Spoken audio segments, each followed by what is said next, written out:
இருக்கலாம். ஒரு அரசனும் அமைச்சரும் ஒரு நாள் ரொம்ப சாவகாசமாக பேசிக்கிட்டு இருந்தாங்களாம். அரசன் அமைச்சரை பார்த்து ஒரு கேள்வி கேட்டிருக்கார். ஏங்க அமைச்சரே, ஆசை இல்லாத ஒரு மனுஷனால் இருக்க முடியுமா அப்படின்னு. ஏன் முடியாது, துறவி அப்படிங்கிறவங்கெல்லாம் அப்படிப்பட்டவங்க தானே அப்படின்னாராம் அமைச்சர். அவங்கெல்லாம் உண்மையிலேயே ஆசையை விட்டவங்க தானா அப்படின்னு கேட்டாராம் ராஜா. அப்படி தான் இருக்கணும் அப்படின்னாராம் அமைச்சர். அப்படின்னா ஆசையே இல்லாத ஒரு உண்மையான துறவியை நான் பார்க்கணுமேன்னார். அது என்ன பிரமாதம், அதுக்கு நான் ஏற்பாடு பண்ணுறேன் அப்படின்னு விட்டார் இவர். சொல்லிவிட்டு உடனே புறப்பட்டு போனார். அங்கே தேடினார். அப்புறம் தான் அவருக்கு புரிஞ்சுது உண்மை துறவியை கண்டுபிடிக்கிறது எவ்வளவு கஷ்டமான காரியம்னு. இருந்தாலும் ராஜா கிட்ட சொல்லியாச்சே உண்மை துறவியை காட்டுறேன்னு. இப்போ என்ன பண்ணுறது, ராஜா கிட்ட சொன்னபடி நடக்கலைன்னா அவருக்கு கோபம் வந்துடும். அமைச்சர் ஒரு யோசனை பண்ணார். அவருக்கு ஒரு வழி தெரிஞ்சுது. அதுதான் சரின்னு முடிவு பண்ணார். அதாவது அந்த ஊரில் அவருக்கு தெரிஞ்ச நாடக நடிகர் ஒருத்தர் இருக்கிறார், நல்லா நடிப்பார். அவரை போய் பார்த்தார். இதை பாருப்பா, எனக்காக நீ ஒரு காரியம் செய்யணும்னார். என்னன்னு கேட்டார் அவர். நீ ஒரு துறவி மாதிரி கொஞ்சம் நேரத்துக்கு நடிக்கணும். ராஜா உன்னை பார்த்துட்டு போகிற வரைக்கும் நடி, அது போதும். அதுக்காக உனக்கு 10,000 ரூபா தரேன் அப்படின்னார். அவர் எந்த காலத்தில் இவ்வளவு பணத்தை மொத்தமாக பார்த்துருக்கார். அதனால் உடனே சரின்னு ஒத்துக்கிட்டார். அமைச்சர் அரண்மனைக்கு திரும்பி வந்தார். என்ன அமைச்சரே, இன்னுமா ஒரு உண்மையான துறவி கிடைக்கலன்னார். உண்மையான துறவி ஒருத்தரை இப்போ தான் கொஞ்ச நேரத்துக்கு முன்னாடி பார்த்து பேசிவிட்டு வர்றேன். அவர் நம்ம ஊருக்கு வெளியில் குளத்தங்கரையில் உள்ள ஒரு ஆலமரத்துக்கு அடியில் உட்காந்துருக்கிறார் அப்படின்னார் இவர். அப்படின்னா உடனே புறப்படுங்க அப்படின்னார் ராஜா. பரிவாரங்களோடு புறப்பட்டார். அங்கே அந்த மரத்தடியில் அந்த ஆள் வேஷம் போட்டுக்கிட்டு துறவி மாதிரி உட்காந்துருக்கிறான். ராஜா நேராக போனார். அந்த துறவி காலில் பொத்துன்னு விழுந்து வணங்கினார். உடனே ராணியும் அவர் காலில் விழுந்தாங்க. அடுத்தபடியாக அமைச்சர் விழுந்தார். அவருக்கு தெரியும் இது நம்ம ஆள் தான்னு.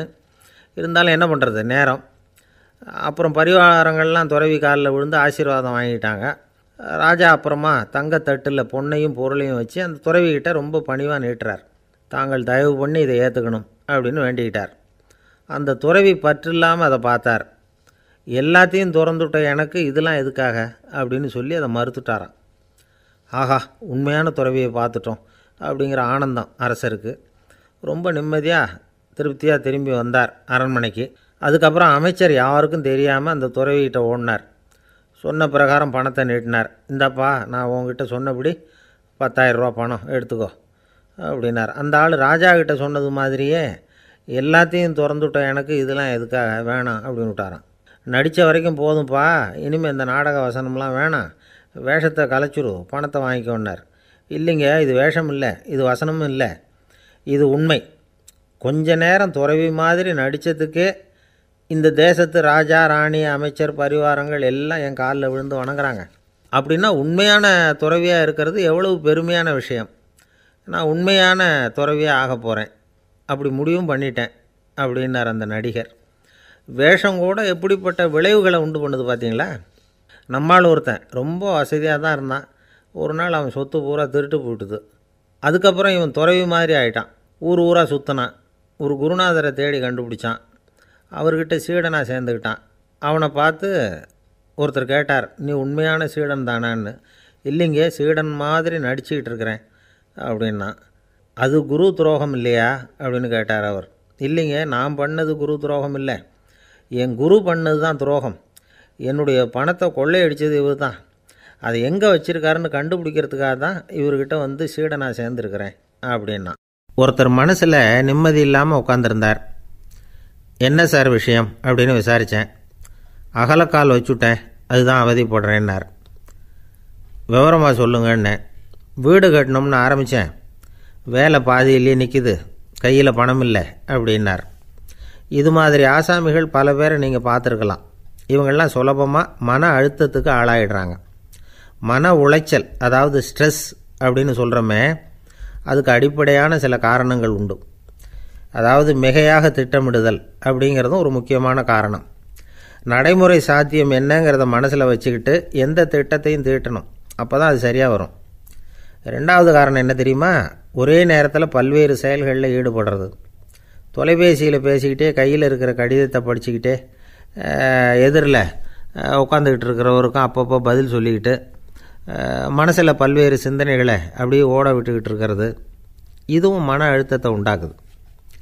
மூணாவது காரணம், எதிலேயும் வெற்றி மட்டும் எதிர்பார்க்குற ஒருதலைப்பட்சமான ஆர்வம். நாம் தொட்டதெல்லாம் வெற்றியாகவே முடியணும் அப்படின்னு எதிர்பார்க்குறவங்க ஏதாவது ஒன்றில் தோல்வியை கண்டால் தோண்டு போயிடுறாங்க. எப்படியும் முடியலாம்ங்கிற எண்ணம் ஏற்கனவே நமக்குள்ளே இருந்துட்டுதுன்னா அந்த அவஸ்தை வராது. அதனால் அதுவும் நம்ம வளர்த்து கொள்ள வேண்டிய ஒரு குணம். மன உளைச்சல் ஏற்படுறதுக்கு இன்னொரு காரணம், எதையும் வேகமாக செஞ்சுடணும் அப்படிங்கிற துடிப்பு. அந்த துடிப்பே மனசை அழுத்த ஆரம்பிச்சிடும். எந்த ஒரு காரியத்திலையும் தாமதமோ இடையூறோ ஏற்பட்டால் அதை பொறுத்துக்கிற மனப்போக்கம் வேணும். அது இல்லாதவங்க அழுத்தத்துக்கு ஆளாயிடுறாங்க. சில பேர் வேலைன்னு எந்த நேரம் பார்த்தாலும் வேலையே கதின்னு கிடப்பாங்க. பொழுதுபோக்குக்கோ உடற்பயிற்சிக்கோ குடும்பத்தில் உள்ளவங்க அல்லது நண்பர்கள் கூட கலந்துரையாடவோ கொஞ்சம் கூட நேரம் ஒதுக்க மாட்டாங்க. இந்த சுபாவம் மன அழுத்தத்தை உண்டு பண்ணும். இதையெல்லாம் புரிஞ்சுக்கிட்டு அதிலிருந்து விடுபடுறது எப்படின்னு யோசிக்கணும். வல்லுநர்கள் இது தொடர்பாக சில யோசனைகளை சொல்லி வச்சுருக்கிறாங்க. அது என்னென்னா, வாழ்க்கைங்கிறது பிரச்சனைகளால் பின்னப்பட்ட ஒன்று. அது எப்போவுமே முடிவடையாத ஒரு தொடர்கதை அப்படிங்கிறத முதல்ல நாம் புரிஞ்சுக்கணும். ஒரே நேரத்தில் ஒரு காரியத்தில் மட்டுமே நாம் கவனம் செலுத்தணும். அடுத்தவங்க காரியத்தில் தலையிடக்கூடாது. எதையும் பேச ஆரம்பிக்கிறதுக்கு முன்னாடி நம்மை நாமே கேட்டுக்க வேண்டிய கேள்வி 2. 1, நான் சொல்ல போகிறது ரொம்ப முக்கியமானதா? 2வது, நான் சொல்கிறத அவங்க கேட்குறதுக்கு ஆசைப்படுறாங்களா? நான் பேசுகிறதுக்கு அது சரியான நேரம்தானா? இதை யோசித்து பார்த்ததுக்கப்புறம் எதையும் பேச ஆரம்பிக்கணும். முடிஞ்ச அளவுக்கு வளைந்து போகிற சுபாவத்தை வளர்த்துக்கணும். நம்ம நேரம் விலை மதிப்பு இல்லாதது. அதை வீணாக்கக்கூடாது. சிரிக்க தெரியலனாலும் பரவாயில்ல, முகத்தில் கொஞ்சம் புன்முறுவலாவது காட்டணும். இதெல்லாம் ரொம்ப முக்கியம். அடுத்தவங்க ஏதாவது செஞ்சால் உடனே நன்றி சொல்ல மறக்கக்கூடாது. தினமும் கொஞ்சம் நேரத்தை தனிமையில் செலவு பண்ணணும். மன உளைச்சலிருந்து விடுபடுறதுக்கு 3 முக்கிய வழிகள் சொல்கிறாங்க. அதை சுருக்கமாக ரெட் அப்படின்னு சொல்கிறாங்க. RED ஆங்கில எழுத்தில். அந்த முதல் எழுத்து ஆர், அது என்னென்னா ரிலாக்ஸேஷன், அதாவது இடை ஓய்வு. 2வது E எக்ஸர்சைஸ், உடற்பயிற்சி. 3வது டயட், திட்டமிட்ட உணவு முறை. அதனால் தியானம், மூச்சு பயிற்சி இதெல்லாம் இந்த இடை ஓய்வுக்கு வழிகள். எந்த வேலையையும் தொடர்ந்து செய்யக்கூடாது. எல்லார்கிட்டையும் கலகலப்பாக பழகணும். மாதத்துக்கு ஒரு நாளாவது குடும்பத்தோடு வெளியில் போயிட்டு வரணும். சுலபமான உடற்பயிற்சிகளை செய்யலாம். உடற்பயிற்சிங்கிறது நமக்காக நாம் செய்கிற ஒரு நீண்டகால முதலீடு அப்படின்னு சொல்லுவாங்க. அதாவது லாங் டேர்ம் இன்வெஸ்ட்மெண்ட்டாக. அளவோடு சாப்பிட்ணும், மெதுவாக சாப்பிட்ணும். இதெல்லாம் கொஞ்சம் மனசில் வச்சுக்கிட்டு நடந்துக்கிட்டால் மகிழ்ச்சியாக வாழலாம். சில பேர் சாப்பாட்டு விஷயத்தில் ரொம்ப அக்கறை எடுத்துக்கிறது உண்டு. ஒரு குண்டு ஆசாமி சாப்பிட உக்காந்தார். முதல்ல ஒரு மாத்திரை சாப்பிட்டார். எதுக்குன்னு கேட்டோம். பசி எடுக்கிறதுக்குன்னார். சாப்பிட்டு முடித்தார். பிறகு மறுபடியும் ஒரு மாத்திரை சாப்பிட்டார். இது எதுக்குன்னு கேட்டோம். சாப்பிட்டது ஜீரணமாகறதுக்கு அப்படின்னார். இந்த உலகத்தில் எவ்வளவோ உயிரினங்கள் இருக்குது. ஒவ்வொன்றும் ஒவ்வொரு விதமாக சண்டை போடுது. இப்போ 2 மாடு சண்டை போட்டுக்குதுன்னு வச்சுங்க, என்ன பண்ணும்? 2 முட்டிக்கும். அதுக்கு சண்டை போடுறதுக்கு ஆயுதமாக உபயோகப்படுறது அதோட கொம்பு. 2 சேவல் சண்டை போட்டுக்குதுன்னு வச்சுங்க, அதுக்கு ஆயுதமாக உபயோகப்படுறது அதோட கால் நகம். காலால் தான் அது ஒன்றோட ஒன்று சண்டை போட்டுக்கும். ஆனால் 2 மனுஷன் சண்டை போட்டுக்கிறான்னு வச்சுங்க, இவன் இன்னதை தான் ஆயுதமாக உபயோகப்படுத்துவான்னு குறிப்பிட்டு சொல்ல முடியாது. கல்லை எடுப்பான், கத்தி எடுப்பான், துப்பாக்கி எடுப்பான், என்ன வேணாலும் பண்ணுவான். வாயால் திட்டுவான், கையால் அடிப்பான், காலால் உதைப்பான். சகலகலாக வல்லவன். விலங்குகள்லாம் பொதுவாக வாயை சாப்பிட்றதுக்கு மட்டும்தான் உபயோகப்படுத்துது. ஆனால் இவனுக்கு சாப்பிட்றதுக்கும் அதுதான், சாப்பிட்டு விட்டு திட்டுறதுக்கும் அதுதான். ஆனால் ஒரு விஷயத்தில் மட்டும் கெட்டிக்கிறேன். அதாவது நாம் சண்டை போட்டுக்கிட்டாலும் பரவாயில்லை, கோழிகள் சண்டை போடாமல் இருக்கணும் அப்படின்னு ஆசைப்படுறான். எதுக்காக? கோழிகள் சண்டை போடாமல் இருந்தால் நிறைய முட்டைகள் போடுமா. அதுக்காக தான் இந்த அக்கறை. கோழி பண்ணை வச்சுருக்கிறவங்களுக்கு இது ஒரு பெரிய பிரச்சனை. அதாவது பண்ணையில் இருக்கிற கோழிகளுக்குள்ளே அடிக்கடி சண்டை வந்துடும். அதனால் முட்டை உற்பத்தி குறைஞ்சிரும். சரி, இதுக்கு என்ன பண்ணுறது? பண்ணையில் போய் உட்காந்துக்கிட்டு தினமும் பஞ்சாயத்து பேசிகிட்டு இருக்க முடியுமா? அமெரிக்காவில் கோழி பண்ணை வச்சுருக்கிற ஒருத்தர் இதை பற்றி யோசனை பண்ணி பார்த்தாராம். ஒரு வழியையும் கண்டுபிடிச்சிருக்கார். கோழிக்கெல்லாம் மூக்கு கண்ணாடி மாட்டி விட்டுட்டோம்னா அது சண்டை போடுற குணம் குறைஞ்சிரும், முட்டை அதிகமாகிடும் அந்த கண்ணாடியில் உள்ள லென்ஸு சிவப்பு நிறத்தில் இருக்கணும், அவ்வளவுதான் அப்படின்னு அவர் கண்டுபிடிச்சாராம். இது ஏற்கனவே நடைமுறையில் கண்டுபிடிக்கப்பட்ட ஒரு விஷயம். ஆனால் எல்லா கோழிக்கும் சிவப்பு மூக்கு கண்ணாடி எப்படி மாட்டி விடுறது? அப்படியே மாட்டி விட்டாலும் அது நழுவாமல் இருக்கணுமே. இப்போ நாமெல்லாம் நடு விரலால் மூக்கு கண்ணாடி நடுவில் தொட்டு அப்படி ஸ்டைலாக சரி பண்ணிக்கிறோம். அது மாதிரி கோழி எப்படி சரி பண்ணிக்கும்? இதுதான் பிரச்சனை. இதுக்கு அவர் என்ன வழி கண்டுபிடிச்சாருன்னா, கோழிக்கெல்லாம் மூக்கு கண்ணாடிக்கு பதிலாக விழியொட்டு வில்லைகள், கான்டாக்ட் லென்ஸ், அதை பொருத்தி விட்டா என்ன அப்படின்னு யோசனை பண்ணார். அதே மாதிரி பண்ணார். அதே மாதிரி செஞ்சு பார்த்தார், வெற்றி. அதுக்கப்புறம் கோழியெல்லாம் சண்டை போட்டுக்கலையாம், சமாதான பிரியர்கள் ஆகிட்டு தான். கோழிகளுக்கு இயல்பாகவே சண்டை போடுற குணம் உண்டு.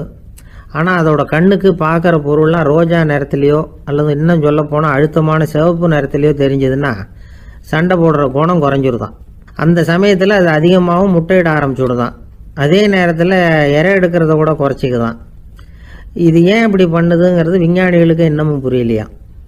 எப்படியோ அமெரிக்க கோழிகள்லாம் கான்டாக்ட் லென்ஸ் பொருத்திக்க ஆரம்பித்தாச்சு. கோழி கழுத்தை பிடிச்சிக்கிட்டு ஒரு சில வினாடிகளில் அதை பொருத்தி விட்றாங்களாம். கோழியோட ஆயுள் பூரா அது அப்படியே இருக்குமா. பண்ணையில் முட்டை உற்பத்தி குறைஞ்சா இது மாதிரி விஞ்ஞானபூர்வமாக பரிகாரம் தேடுறது தான் நல்லது. நமக்கு வேண்டியப்பட்ட ஒருத்தர், அவர் ஒரு கோழி பண்ணை வச்சுருந்தார். அந்த பண்ணையில் பாதி கோழி திடீர்னு செத்து போச்சு. உடனே ஒரு கால்நடை மருத்துவர்கிட்ட போக வேண்டியது தானே. அங்கே போகல.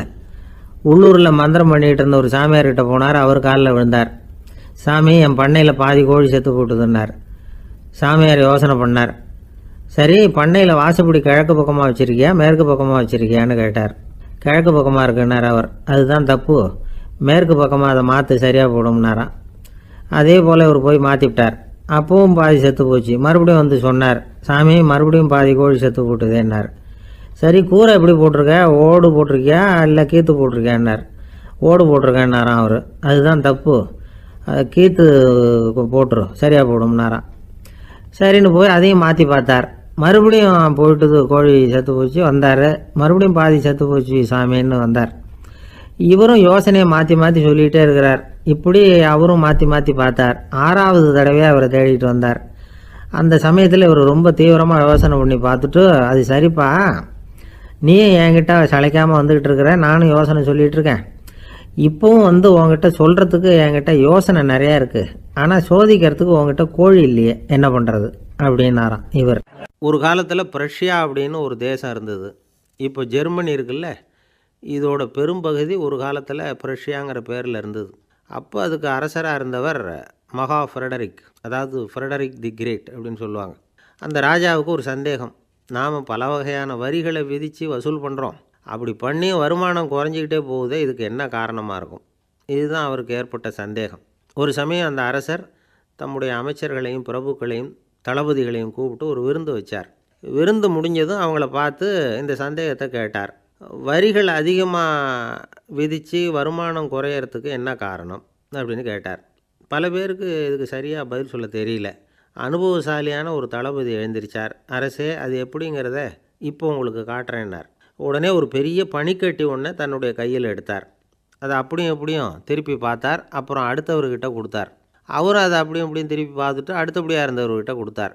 இப்படியே இதை ஒவ்வொருத்தராக பார்த்துட்டு ஒவ்வொரு கையாக மாறி கடைசியில் மன்னர் கைக்கு போய் சேர்ந்தது. மன்னர் கைக்கு அந்த பனிக்கட்டி போய் சேர்ந்தப்போ அது கொஞ்சம் கொஞ்சமாக உருகி ஒரு பட்டாணி கடலை சைஸுக்கு ஆகிட்டுது. மன்னர் யோசனை பண்ணார், வரி அதிகமாக போட்டாலும் சேர்றது குறைவாக இருக்கிறதுக்கு என்ன காரணம் அப்படிங்கிறது அவருக்கு புரிஞ்சு போச்சு. காலம்தான் மாறிட்டு இருக்கே தவிர இந்த கையூட்டு வாங்குகிற பழக்கம் மாறினதாக தெரியல. இன்னொரு ராஜா இருந்தார். அவர் தன்னுடைய ராஜாங்கத்தில் லஞ்ச ஊழலே சுத்தமாக இருக்கக்கூடாது அப்படின்னு நினச்சார். அவர்கிட்ட பல்வேறு துறைகளுக்கும் பொறுப்பாக இருந்த பல பேரும் ரொம்ப சுத்தமாகவும் நேர்மையாகவும் இருந்தாங்க. ஒரே ஒருத்தர் மட்டும் எல்லார்கிட்டையும் லஞ்சம் வாங்கிட்டே இருந்தார். அவரை வேறு வேறு துறைகளுக்கு மாற்றி பார்த்தாரு. அந்த ராஜா என்னென்னமோ பண்ணி பார்க்குறாரு. எந்த வேலையை கொடுத்தாலும் அதுலேயும் லஞ்சம் வாங்கிறதுக்கு ஒரு வழியை உண்டு பண்ணிக்குவார் அந்த ஆள். ராஜாவுக்கு இது ஒரு பெரிய தலைவலியாக போட்டுது. இவர் என்ன பண்ணுறது, இவருக்கு என்ன வேலையை கொடுக்கறது, கொஞ்சம் கூட லஞ்சம் வாங்கிறதுக்கு சான்ஸே இல்லாத ஒரு வேலையை கொடுக்கணும் அப்படின்னு திட்டம் போட்டார். ஒரு நாள் அவருக்கு அந்த உத்தரவும் போட்டுட்டார். அதாவது அவருக்கு என்ன வேலைன்னா, கடற்கரையில் தான் அவருக்கு ஆஃபீஸ். அங்கேயே இருந்துக்க வேண்டியது.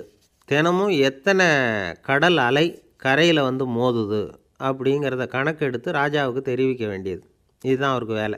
பேசாமல் அலையை எண்ணிட்டு உட்காந்துருக்கட்டும், அப்போவாவது அவர் லஞ்சம் வாங்குகிற சந்தர்ப்பம் இல்லாமல் போயிடும் அவருக்கு அப்படின்னு நினச்சார் ராஜா. இந்த ஆள் கடற்கரைக்கு போய் டியூட்டியில் ஜாயின் பண்ணிக்கிட்டார். ஒரே மாதத்தில் அங்கே சொந்தமாக ஒரு பிரம்மாண்டமான மாளிகை கட்டிவிட்டார். ராஜாவுக்கு இது பெரிய ஆச்சரியமாக போச்சு. அலைய என்ற வேலையில் அந்த ஆள் எப்படி பணம் சம்பாதிச்சார் அப்படின்னு விசாரித்து பார்த்தார் அக்கம் பக்கத்தில். அந்த ஆள் என்ன பண்ணியிருக்கிறாருன்னா, கடற்கரையில் போய் பொறுப்பை ஏற்றுக்கிட்ட உடனே அங்கே இருந்த மீனவர்கள்கிட்ட எல்லாம் இந்த கரையில் ஒரு நாளில் மோதுகிற அலைகள் எத்தனை அப்படின்னு கேட்டிருக்காரு. அது எப்படிங்க தெரியும்னு இருக்காங்க அவங்க. தினமும் அந்த எண்ணிக்கை தெரியணும். நம்ம ராஜாவுக்கு தினமும் அறிக்கை அனுப்பணும், டெய்லி ரிப்போர்ட்டு. தவறுனா நீங்கள் இந்த கடலில் போய் மீன் பிடிக்கிறதுக்கு ராஜாவோட அனுமதி கிடைக்காது அப்படின்ட்டுருக்காரு. உடனே மீனவர்களும் பயந்து போட்டாங்க. கடலுக்கு போகிறதுக்கு அனுமதி இல்லைன்னா பட்டினி கிடக்கிறது மாதிரி ஆகிடுமே. மெதுவாக அந்த ஆளுக்கிட்ட போனாங்க, காதோட காதாக சொன்னாங்க, ஐயா, எங்களால் கடல் அலையை எண்ண முடியாது. தினமும் எங்களால் முடிஞ்சதை உங்களுக்கு பணமாக கொடுத்துட்றோம். நீங்கள் தான் ராஜா கிட்ட சிபாரிசு பண்ணி நாங்கள் தொடர்ந்து மீன் பிடிக்கிறதுக்கு அனுமதி வாங்கி கொடுக்கணும் அப்படின்னு வேண்டிக்கிட்டாங்க. பணம் தினமும் சேர ஆரம்பிச்சுட்டுது. பதவியில் மற்ற பதவியோட இந்த பதவி எவ்வளவோ மேல் அப்படின்னு நினச்சிட்டோம் அந்த ஆள். அது மட்டும் இல்லை, தயவு பண்ணி என்னை இந்த இடத்த விட்டு மாற்றி விடாதீங்க சார் அப்படின்னு வேற கேட்க ஆரம்பிச்சிட்டானா. அந்த ஆள் என்னை கண்ணா பண்ணான்னு திட்டிவிட்டான் சார். அதை நினச்சா எனக்கு ரொம்ப வருத்தமாக இருக்குது அப்படின்னு சொல்லி கவலைப்பட்டார் ஒருத்தர். இதில் கவலைப்படுறதுக்கு என்ன இருக்குது அப்படின்னார் ஒரு பெரியவர். அவர் ஒரு மகான். என்ன சார் இப்படி சொல்கிறீங்க, ஒருத்தர் நம்ம பார்த்து திட்டுனா வருத்தமாக இருக்காதா அப்படின்னார். அது எப்படி வருத்தமாக இருக்கும், திட்டுறதுங்கிறது என்ன, அது வெறும் சத்தம் தானே அப்படின்னார் அந்த பெரியவர். நம்ம ஆளுக்கு தலையை பிச்சுக்கலாம் போல் இருந்தது. இருக்காது அப்படின்னா நமக்கே அப்படி தானே தோணுது. அந்த பெரியவர் சொல்கிறது ரொம்ப பெரிய விஷயம். அதை நாம் புரிஞ்சிக்க முயற்சி பண்ணலாம்னா நடைமுறை வாழ்க்கைக்கு அது ஒத்து வர்றது மாதிரி தெரிய மாட்டேங்குது. இருந்தாலும் அந்த பெரியவர் அதுக்கு என்ன தான் விளக்கம் கொடுக்குறாருன்னு பார்ப்போமே. ஒரு ரயில் போயிட்டுருக்கு, அதில் ஒரு சாது போயிட்டுருக்கார். அந்த ரயில் அவர் ஹரித்வாரம் போயிட்டுருக்கார். அவர் ரயிலில் ஏகப்பட்ட கூட்டம். நம்ம ஊர் ரயில் கேட்க வேணும், டிக்கெட் வாங்கிட்டு கொஞ்சம் பேர், வாங்காத கொஞ்சம் பேர். அது என்னத்துக்கு அனாவசியமாக டிக்கெட் அப்படிங்கிற நினப்பில் பாதி பேர். இந்த கூட்டத்துக்கு மத்தியில் அந்த சாதுவும் போயிட்டுருக்கிறார். உட்கார்றதுக்காக இருந்த இடத்துல ஒரு ஆள் படுத்துருக்கிறான், கொஞ்சம் முரட்டு ஆசாமி. அவன் கால் பக்கத்தில் கொஞ்சோண்டு இடம் பாக்கி இருந்தது. அந்த இடத்துல இந்த சாது உட்காந்துருந்தார். மெதுவாக உட்காந்துக்கிட்டார் போய். ஆனால் அந்த ஆள் ராத்திரி பூரா இவரை காலால் உதச்சிக்கிட்டே இருக்கிறான். அது இவருக்கு ரொம்ப அவமானமாக பட்டுது. அதனால் துக்கம் ஏற்பட்டுது. இருந்தாலும் அதை ஒரு மாதிரியாக சகிச்சுக்கிட்டே இவர் சேர்ந்தார். பொழுது விடிஞ்சுது. அந்த சாது ஹரித்வார் சேர்ந்தார். அங்கே ஒரு பெரிய ஞானியை சந்தித்தார். ராத்திரி ரயிலில் அந்த ஆள் உதைச்சதையும் அதனால் தனக்கு ஏற்பட்ட துக்கத்தையும் இந்த சாது அந்த ஞானிகிட்ட சொன்னார். சொல்லிவிட்டு, ஏன் சுவாமி, எனக்கு துக்கம் ஏற்பட்டதே அது தப்பா அப்படின்னு கேட்டார். தவறு தான்னார் அந்த ஞானி. உனக்கு இன்னமும் தேக அபிமானம் போகலைங்கிறது தான் அது காட்டுது. அஷ்டாவக்கிரர் என்ன சொல்கிறார் தெரியுமா, உண்மையான ஞானி யாராவது தன்னை வந்தனை செய்தால் அதற்காக சந்தோஷப்பட மாட்டார், யாராவது நிந்தனை செய்தால் அதற்காக வருத்தப்பட மாட்டார் அப்படின்னு சொல்கிறார். நிந்தனைங்கிறது ஒரு ஒலி தான். தேகாபிமானம் இருக்கிற வரைக்கும் இந்த ஒலி நம்மளை வேதனைப்படுத்தும். நான் தேகம் இல்லை, ஆத்மா அப்படிங்கிற நினைவு இருந்தால் இந்த ஒலி நம்மளை பாதிக்காது. மனு என்ன சொல்கிறார் தெரியுமா, ஒரு சாதகன் பாராட்டுதலை விஷம்னு நினச்சி பயப்படணும், அவமானத்தை அமிர்தம்னு நினச்சி சந்தோஷப்படணுங்கிறார். அவமானப்பட்டால் கவலைப்படாமல் எப்படி இருக்க முடியும் அப்படின்னு தான் நமக்கு தோணும். அதனால தான் நம்மளில் யாரும் இதுக்கு உதாரணமாக யாரையும் காட்ட முடியல. புத்தரையும் கபீரையும் உதாரணமாக காட்டுறாங்க. அவங்களுக்கெல்லாம் அவமானம் ஏற்பட்டப்போ கவலையே படலையாம். புத்தரை அவமானப்படுத்தணுங்கிறதுக்காக கௌசாம்பி ராணி ஒரு இளம் பெண்ணை கொலை பண்ணி சடலத்தை புத்தர் குடிசைக்கு முன்னாடி போட சொன்னார். போட்டாங்க. புத்தர் தான் அந்த பொண்ணை கெடுத்து கொலை பண்ணிவிட்டார்னு எல்லோரும் நினச்சாங்க. ஆனால் புத்தர் இதை பற்றி கவலையே படலை. அப்புறமா உண்மை தெரிஞ்சதும் புத்தர் புகழ் இன்னும் அதிகமாகிட்டுது. ஒரு பெரிய சபையில் ஒரு மோசமான பொண்ணு நுழைஞ்சி தனக்கும் கபீருக்கும் சம்பந்தம் உண்டுன்னு சொன்னான். கபீர் கவலைப்படலை. அவங்க மாதிரியெல்லாம் நாமளும் இருக்க கற்றுக்கணும். நிந்தனை, அபகீர்த்தி, அவமானம் எல்லாம் ஆண்டவன் கொடுக்குற பிரசாதம்னு நினைக்கணும் அப்படின்னு சொல்கிறார் அந்த ஞானி. இதை கேட்ட இந்த காலத்து ஆசாமி ஒருத்தர், நான் கூட அப்படி தான் சார், யாராவது அவமானப்படுத்தினா கவலைப்பட மாட்டேன். நேற்று கூட ஒருத்தர் என்ன பலார்னு அரைஞ்சுட்டார், நான் கொஞ்சம் கூட கவலைப்படலை, பேசாமல் வந்துட்டேன்னார். ஏன் அப்படி வந்துட்டீங்க அப்படின்னு. அவர் அரைஞ்சதுலேயும் ஒரு அர்த்தம் இருந்தது, அதனால தான் அப்படி வந்துட்டேன்னார். ஏன் அரைஞ்சாருன்னு கேட்டேன். 10 வருஷத்துக்கு முன்னாடி 15 ரூபா அவர்கிட்ட கடன் வாங்கினேன். அதை கேட்டு கேட்டு பார்த்துட்டு கடைசியாக தான் அரைஞ்சார் அப்படின்னார். ஆண்டவனுடைய பிரசாதம் இவருக்கு அடிக்கடி கிடைக்கும் போல இருக்குது.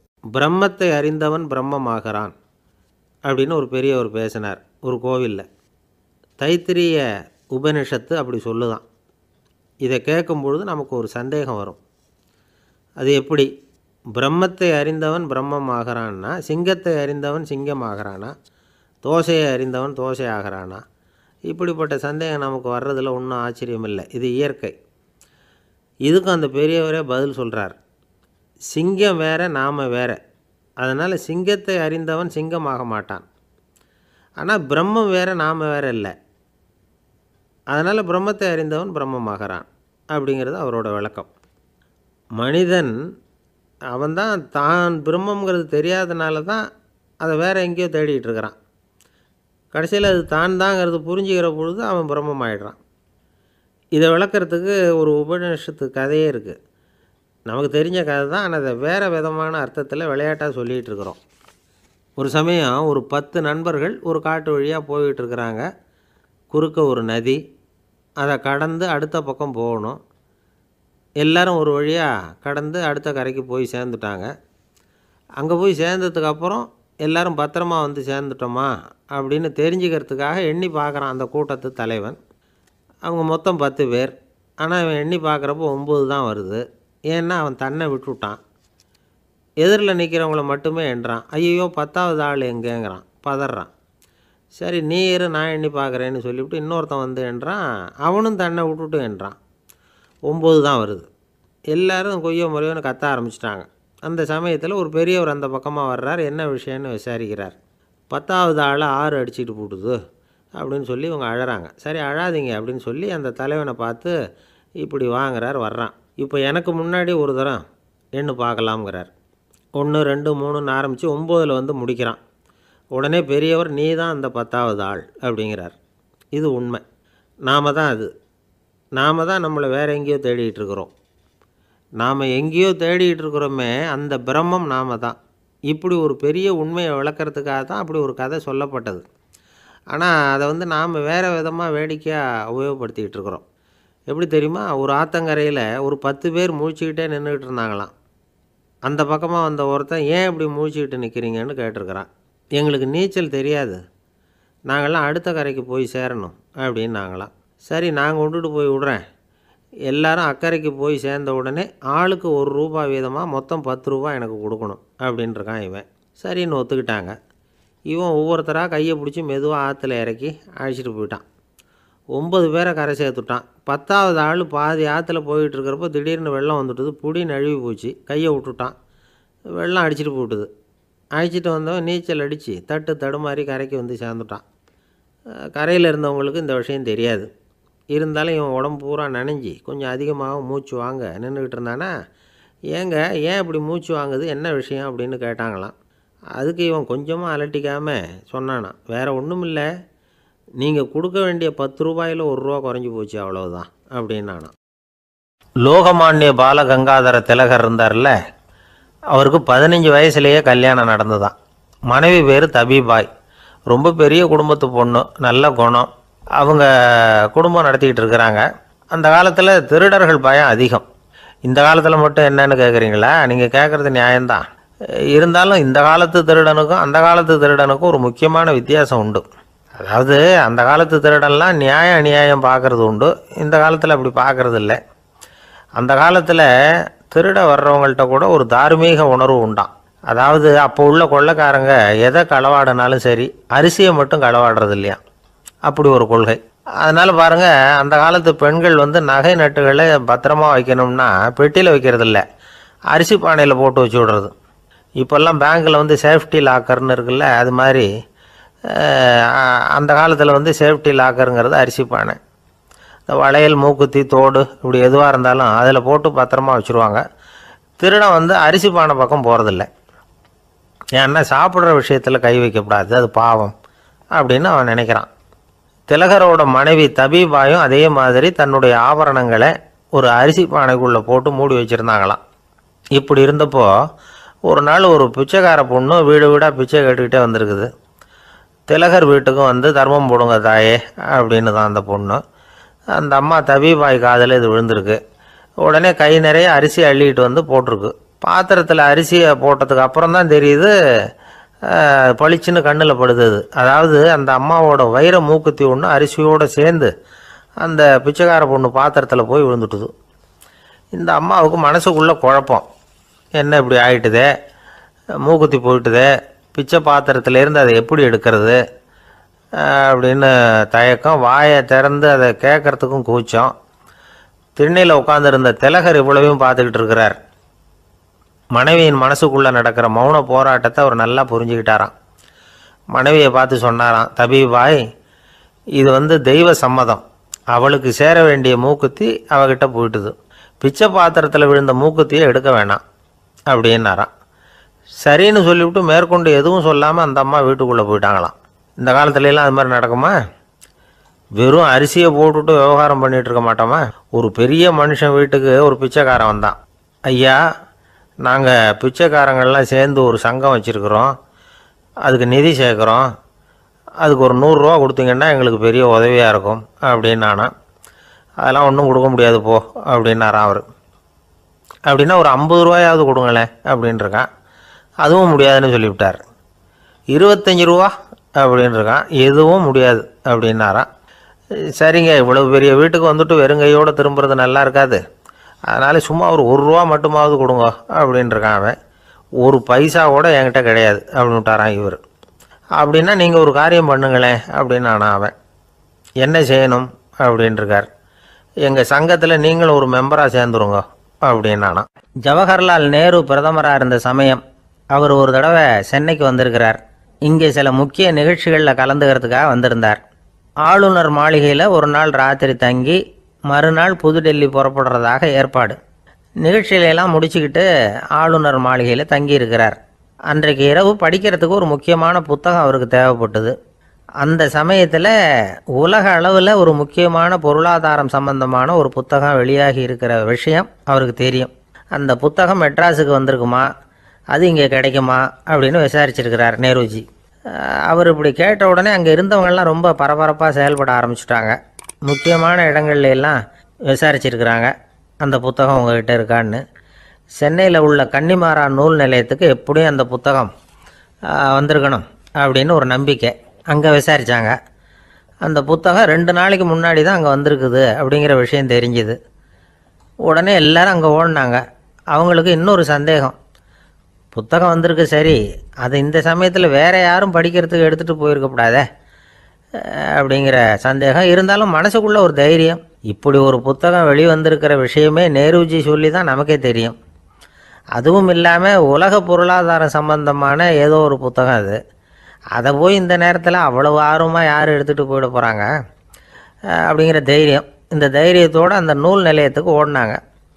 புத்தகத்தை தேடினா அது கிடைக்கல, யாரோ எடுத்துகிட்டு போயிருக்கிறாங்க. நேருவுக்கு மட்டுமே தெரிஞ்சிருந்த அந்த புத்தகம் பற்றின விஷயம் சென்னையில் வேற ஒருத்தருக்கும் தெரிஞ்சிருக்குது. உடனே எல்லாரும் பரபரப்பாக அதுக்குன்னு இருக்கிற ரிஜிஸ்டர் இருக்குல்ல, பதிவேடு, அதை புரட்டி பார்க்குறாங்க யார் எடுத்துகிட்டு போகிறாங்கன்னு தெரிஞ்சுக்கிறதுக்காக. எடுத்துகிட்டு போனவங்க அதில் கையெழுத்து போட்டிருப்பாங்கல்ல, அதை பார்த்து யாருன்னு தெரிஞ்சுக்கலாம் அப்படிங்கிறதுக்காக தான் அதை புரட்டுறாங்க. அதோ அந்த புத்தகத்தோட பேர் பக்கத்தில் அதை எடுத்துக்கிட்டு போனவங்க கையெழுத்து உத்து பார்க்குறாங்க எல்லாரும். அதில் போட்டிருக்குது பேர் CN அண்ணாதுரை அப்படின்னு எழுதியிருந்தது. அவர் தான் பேரறிஞர் அண்ணா. நேரு படிக்க விரும்பின ஒரு புத்தகத்தை அதே நேரம் படிக்க விரும்பின இன்னொரு தலைவர் இவர். படிக்கிறதுல அவருக்கு இருந்த ஆர்வத்தை நாம் தெரிஞ்சுக்கணும்னா அதுக்கு எவ்வளவோ சம்பவங்கள் இருக்குது. கடைசி காலத்தில் அவர் அடையாறு மருத்துவமனையில் படுத்திருக்கிறார். அவருக்கு ஒரு முக்கியமான அறுவை சிகிச்சை செய்ய வேண்டியிருக்குது அவசரமாக. அமெரிக்காவிலேருந்து டாக்டர் மில்லர் வந்திருக்கிறார். அவர்கிட்ட கேட்குறார், டாக்டர் நாளைக்கே அறுவை சிகிச்சை செய்ய போகிறீங்களா அப்படின்னு. ஆமாங்கிறார் டாக்டர் மில்லர். நாளைக்கு மறுநாள் செஞ்சுக்கிறேனே அப்படின்னாரான் அண்ணா. ஏன் ஏதாவது நாள் பார்க்குறீங்களான்னு கேட்டிருக்கார். இல்லை, ஒரு புத்தகத்தை படிச்சுக்கிட்டு இருக்கிறேன், அதை நாளைக்குள்ளே முடிச்சிருவேன், அதுக்கப்புறம் நான் இறந்தாலும் கவலை இல்லை அப்படின்னாரான் இவர். அவர் தான் அறிஞர் அண்ணா. சங்ககால நூல்கள்லேருந்து சமீபத்தில் வந்த நூல்கள் வரைக்கும் எல்லாம் அவர் படிச்சிருக்கிறார். ஒரு திருமண விழாவில் அவர் பேசும்பொழுது சொன்ன விஷயம் இது. சங்க காலத்தில் காதலியை மணக்க விரும்புகிறவனுக்கு அவனுடைய தந்தை வீர சோதனைகள்லாம் வைப்பார். போய் புலிப்பல் கொண்டுக்கிட்டு வா, அப்போ தான் என் பொண்ணை கொடுப்பேன் அப்படின்னு சொல்லுவார். காதலன் உடனே காட்டுக்கு போவான், ஒரு புலியை கொன்று அதனுடைய பல்லை கொண்டுக்கிட்டு வருவான். அதை வீர பதக்கத்தில் பதிச்சு அவனுக்கு மாமனார் சூட்டுவார் கல்யாண சமயத்தில். இப்போலாம் காதலன் கிட்ட அப்படி சொல்ல முடியாது. இப்போலாம் காதலன் கிட்ட காட்டுக்கு போய் புலிப்பல் கொண்டுக்கிட்டு வான்னு யாராவது சொன்னால் புலி தான் மாப்பிள்ளையாக வந்து சேரும் அப்படின்னார்.